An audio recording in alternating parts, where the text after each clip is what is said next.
دا عموما د روژې میاشت کې خو د جنت دروازې وازېږي او شیطانان د ټول بندیان کېږي، نه تنها تا شیطانان د ټول شیطانان که نه دقیق څه حس کوي، څه داسې تغییر تا کې راځي که نه راځي؟ زه خو یعنې دونه حس نه کوم، نه پوهېږم د ما بندي کېږي که نه بندي کېږي، یا به زه اول نه لرم یا که لرم راسره وي یا وختې دا تغییر حس خلکو ته راځي که نه راځي چې دا مات فرق راغلی؟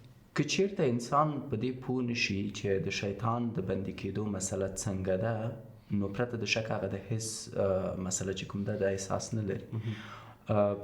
کله چې موږ وایو چې په روژه کې شیطان بندي کېږي او په زنځیرونو تړل کېږي، د دې معنا دا نه ده چې ستاسو شیطان نشي کولی تاسو ګمراه کړي. شیطان په زنځیر تړل کېږي، اما د هغه سپي په څېر چې د هغه زنځیر 3 متره دی او یوې ونې پورې تړل شوی دی. یعنی که 3 متره ته لرې اوسې د دې سپي نه، دا په زنځیر تړل شوی، تا ته هیڅ هم نشي ویلی.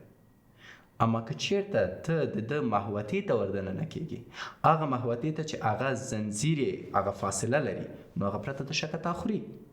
مثلا یو سپی دلته بندي شوی په دې سټوډیو کې، د دې ځای نه دې طرف ته نشي راتلی، اما زه خو ورنږدې کېدی شم.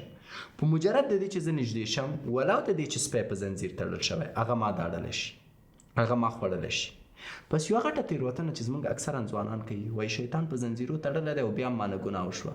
ورور په کوم زنځیر چې هغه تړل شوی و او څومره فاصله چې باید تا مراعات کړې وه، هغه دې نه ده مراعات کړې.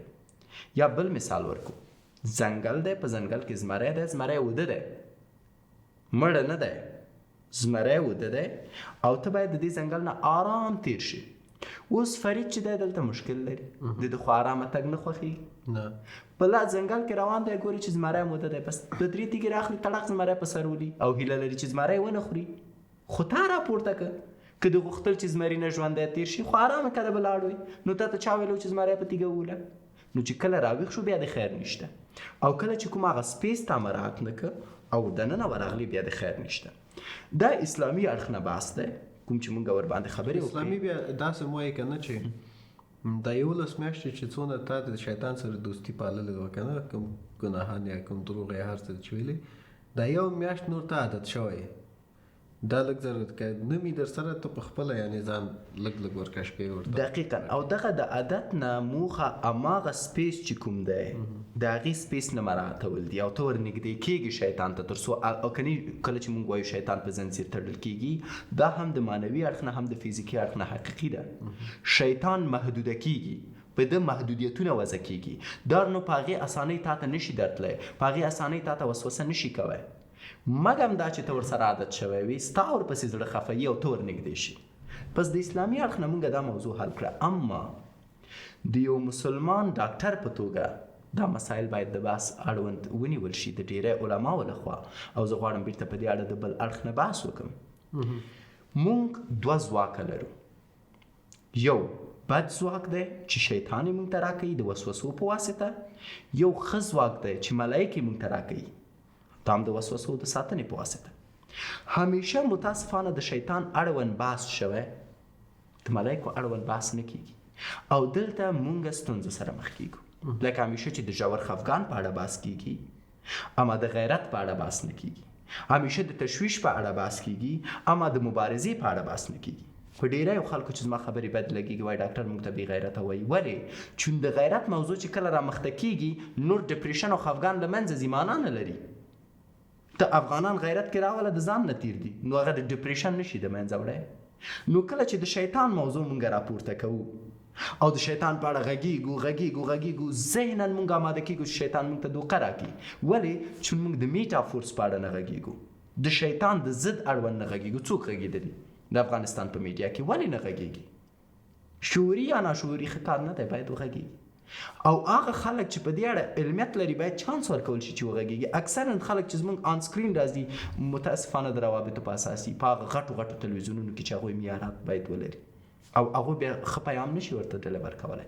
نو اوس شیطان بندي شو، هغه شیطان چې منفي فورس او قدرت دی او 11 میاشتې ته ځان سره عادت کړی، کومه خبره چې زما ورور وکړه، تا ته دا ښه فرصت دی چې بیرته ځان عیار کې د سره د مبارزې لپاره.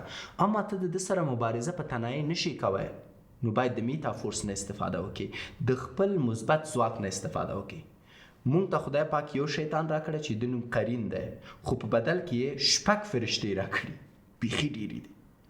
کله چې زه ځم د یو انسان او مسلمان په توګه، یوه فرشته زما نه مخکې روانه ده زما د حفاظت دپاره، یوه فرشته زما نه شاته روانه ده، یوه فرشته زما ښي لاس ته ده، یوه فرشته زما چپ لاس ته ده، یوه فرشته مې ښي طرف ته لیکنه کوي، یوه فرشته مې چپ طرف ته لیکنه کوي.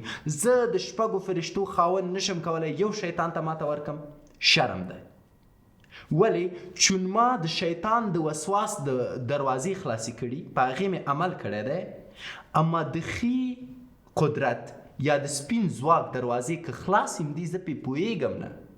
همیشه مثال ورکړی دی داسې یو سلا په توګه چې زما څنګ کې ده او زه ترې استفاده نشم کولی، زه اصلا پوهېږم نه چې دا سلا ده. پس ته باید د دې 6 فرشتو سره کله چې شیطان بندي دی اړیکې جوړې کړي، تر څو د دې 6 فرشتو په واسطه 11 راتلونکې میاشتې وشي کولی دا شیطان له منځه یوسي. د دې 6 فرشتو سره د اړیکو د جوړولو تر ټولو ښه لار چې شه د باید علماء تاسو ته وایي، زه دیني عالم نه یم. اما هر هغه نیک وسواس چې ستاسو ذهن ته راځي او تاسو په هغې عمل کوئ، په اصل کې د دې فرشتو د اړیکو د جوړولو مسله ده. زه په لار کې روان یم، یو ښځه ګورم، وایي بیچاره کشکې مې 10 روپۍ ورکړې وي، دفتن بیرته وایم چې اوس لرې شوم ترې نه، څوک حوصله لري چې پیسې ورکړي، راتاو شه ورشه پیسې ورکړه. په مجرد د دې چې ته پیسې ورکوې، تا خپلې نیکې فرشتې ته پیام ولیږه چې زه غواړم تا سره اړیکه جوړه کړم، نه د شیطان سره. ته په موټر کې ناست یو خاله ګورې ډېره زیاته غریبه، ته وایي چې اوس به څوک موټر نه ښکته کېږي، ودرېږه ښکته شه لاړ شه کومک وکړه.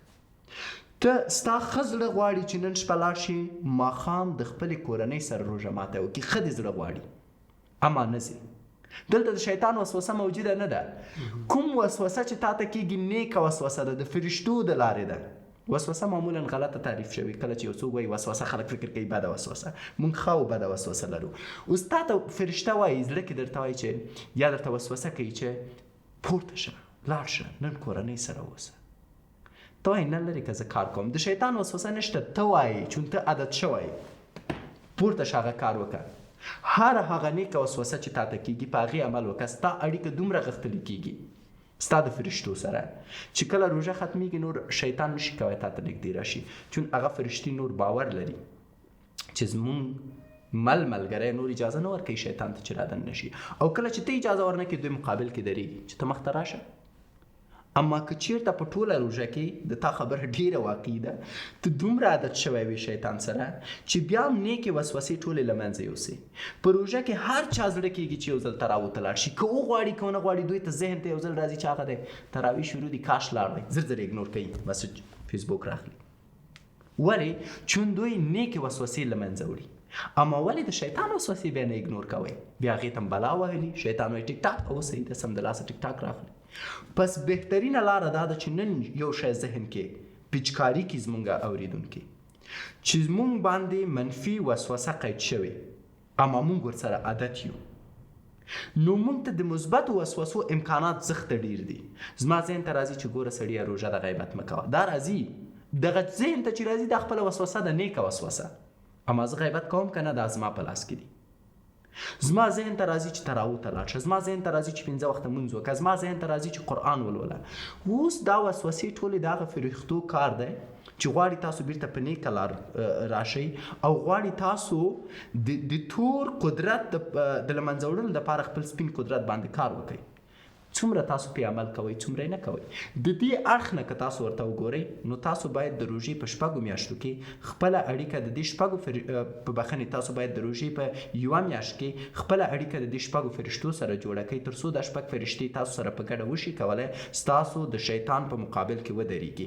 او که چیرته ستاسو دا 6 فرشتې تاسو سره ډېرې زیاتې هماهنګ تاسو کولی شئ خپل شیطان د ځان نه داسې کوئ لکه حضرت عمر رضی الله تعالی عنه چې شیطان تښتېدو، یا لکه د حضرت محمد صلی الله علیه وسلم شیطان چې مسلمان. دا په چی شي کېږي؟ د فرشتو سره په هماهنګۍ او د خپل ځان سره د ښو وسوسو نه په ګټې اخیستلو.